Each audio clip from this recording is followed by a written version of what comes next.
बालू माफिया बालू पर कब्जा जमाए हुए हैं और डायरेक्टर से अगर कोई बालू लेकर के प्रधानमंत्री आवास के लिए आता है तो थानेदार से लेकर के समस्त पदाधिकारी रंगदारी दिखाने का काम करते हैं। झारखंड सरकार भू माफिया और बालू माफियाओं को दे रही है संरक्षण।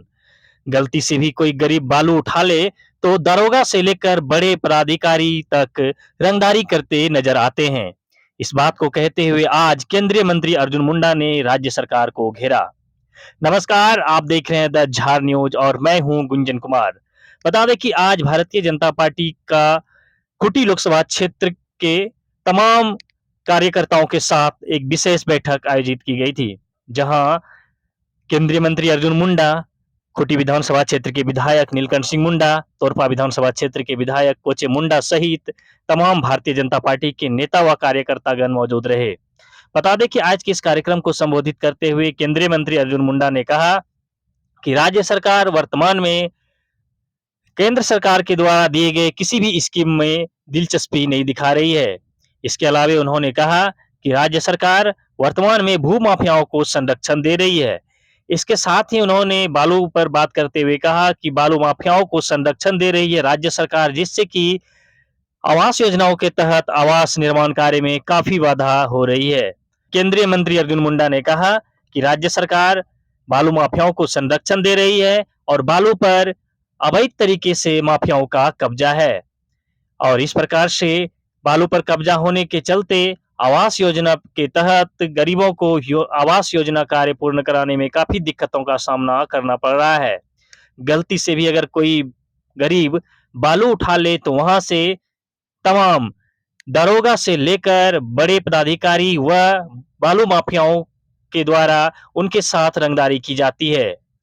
इन तमाम प्रकार की योजनाओं को लेकर बात करते हुए केंद्रीय मंत्री अर्जुन मुंडा ने राज्य सरकार को घेरा और राज्य सरकार पर निशाना साधते हुए उन्होंने एकलव्य विद्यालय के बारे में भी कहा कि अन्य राज्यों में राज्य सरकार इस विद्यालय को लेकर दिलचस्पी ले रही है और उसका काम तेजी से करा रही है, लेकिन झारखंड के सरकार इस कार्य में दिलचस्पी नहीं दिखा रही है। जहां इनके द्वारा टेंडर देरी से की जाती है, वहीं संवेदक को कई सुविधाओं से वंचित रखा जाता है, जिससे कि एकलव्य विद्यालय का निर्माण कार्य होने में काफी दिक्कत होता है और समय पर पूरा नहीं हो पा रहा है। तो आइए सुनवाते हैं कि केंद्रीय मंत्री अर्जुन मुंडा ने हेमंत सरकार को घेरते हुए क्या कुछ कहा।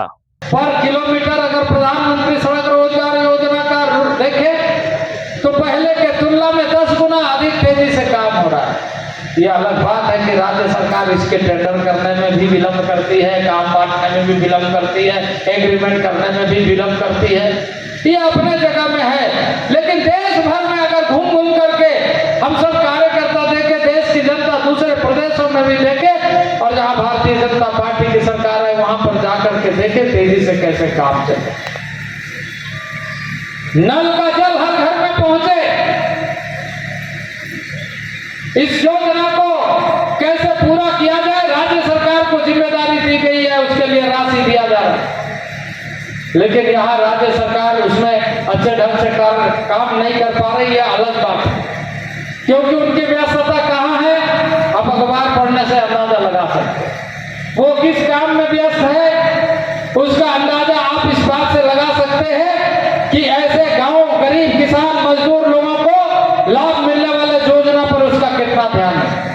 आज प्रधानमंत्री आवास योजना इसलिए नहीं मिल रहा है क्योंकि बालू माफिया बालू पर कब्जा जमाए हुए हैं और डायरेक्टर से अगर कोई बालू लेकर के प्रधानमंत्री आवास के लिए आता है तो थानेदार से लेकर के समस्त पदाधिकारी रंगदारी दिखाने का काम करते हैं। बात सही है कि नहीं है? आज प्रधानमंत्री आवास का सपना एक गरीब का पूरा हो, इसकी चिंता राज्य सरकार को नहीं है। तमाम योजनाएं इसके कारण अवरुद्ध हो रही है।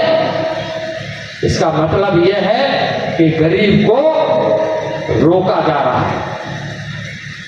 आज बालू धड़ल्ले से ऐसे जगहों में बल्कि दूसरे राज्यों में भेजने का काम चल रहा है, पर गरीब का प्रधानमंत्री आवास बने, शौचालय बने, इसके लिए बालू उपलब्ध नहीं है। और यदि कोई बालू थोड़ा सा लेकर के आ गया तो उस पर 4 केस लगाने का काम करता है। बात सही है कि नहीं है? तो इस तरीके से भारत सरकार की योजनाएं जिससे जनता को लाभ मिले वो रोकने का काम कर। खुद जिला में ऐसे कई योजना हमारे मंत्रालय से प्रारंभ किया गया योजना का हम परिस्थितियों का आकलन कर रहे हैं, देख रहे हैं। हर स्थान पर रुकावट पैदा हो रही है। जितना तेजी के साथ हमारा 91 मॉडल रेसिडेंशियल स्कूल बनना चाहिए, उसमें हमेशा कॉन्ट्रैक्टर इस बात के लिए कि हमें ये नहीं मिल रहा है, वो नहीं मिल रहा है, ये असुविधा है, वो असुविधा है। दूसरे राज्यों में लोग सोचते हैं कि जितना जल्दी बनेगा उतना जल्दी बच्चे पढ़ेंगे, स्कूल में हॉस्टल में बच्चे रहेंगे।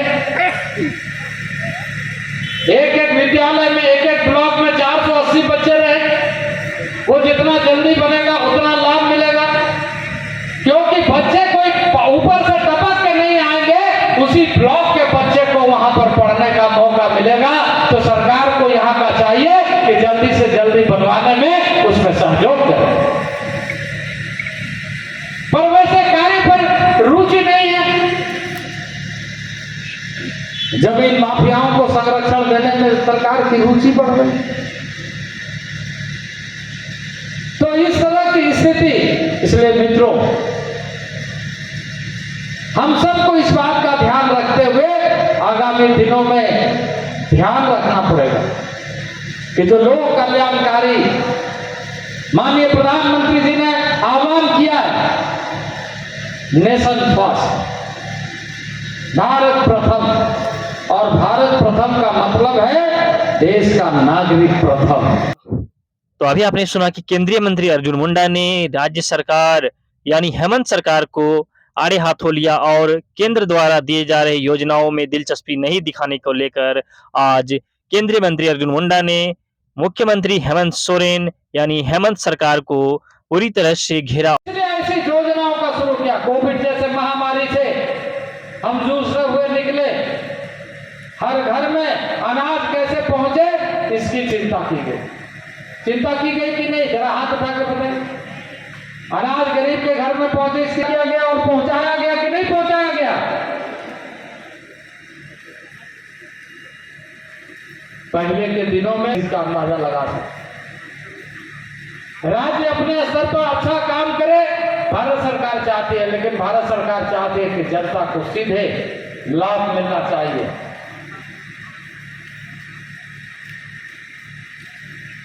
और अभी तो ऐसा कोशिश किया जा रहा है कि स्वास्थ्य सेवा यहाँ का ठप पड़ने जा रहा है। आयुष्मान भारत के तहत जितना एग्रेसिवली यहाँ के लोगों को लाभ मिलना चाहिए, राज्य सरकार उस पर काम नहीं कर रही। ये हालत है।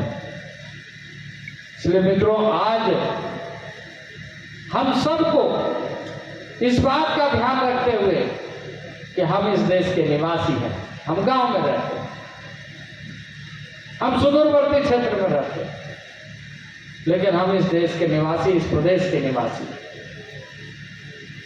इस देश की सुरक्षा की भी चिंता करते हैं, प्रदेश का विकास का भी चिंता करते हैं, परिवार का भी विकास की चिंता करते हैं, शिक्षा और स्वास्थ्य की चिंता करते हैं।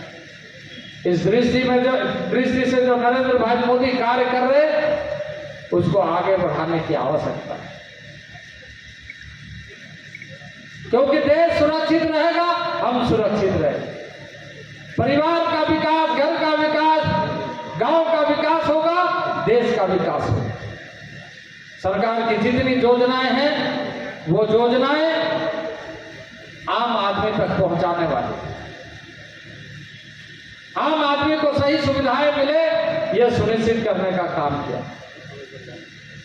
अभी कुछ दिन पहले आपने देखा होगा कि हमने वहां से कार्य प्रारंभ किया है जहां सबसे पीछे के पंक्ति में लोग बैठे, ताकि उसके आगे वाले व्यक्ति स्वाभाविक रूप से अंत्योदय के दृष्टि से आगे बढ़ते चले जाए। आदिम जनजाति के लोगों को इस देश में पूछा नहीं जाता था। जंगलों में रह रहे हैं, वो है बिरहोर है, असुर है, परैया है, पहाड़िया है, ये हम जानते थे, लेकिन उसके बारे में क्या योजना है, कैसे हो रहा है, इसकी जानकारी कोई लेता नहीं था। देश के प्रधानमंत्री ने वैसे लोगों के बारे में सूची बनाना और वैसे लोगों के लिए योजना बनाने का दायित्व जनजाति मंत्रालय को दिया।